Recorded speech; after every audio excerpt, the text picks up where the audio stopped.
พื่อผลิตให้เป็นสินค้าเพื่อสร้างสาพัฒนาศาสตร์ลาวให้เจริญ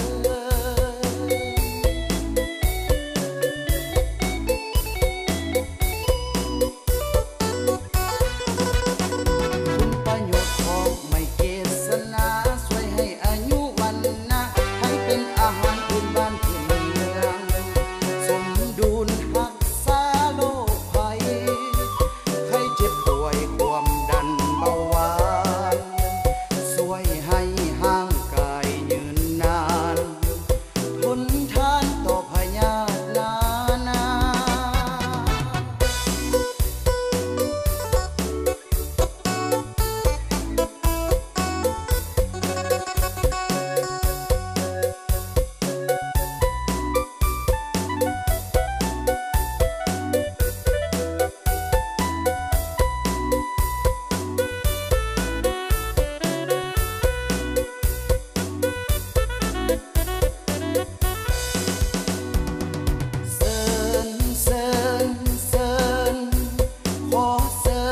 ภาษาพี่น้องเฮามา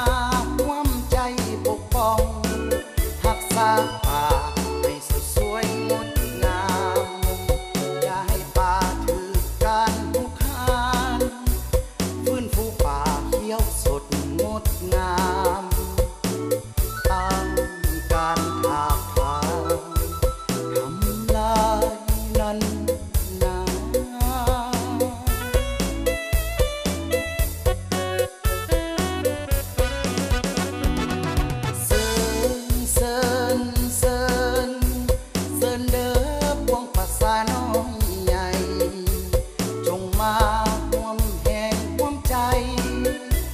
สามัคคีปลูกไม้เกษนาส่งเสริมเศรษฐกิจเพื่อผลิตให้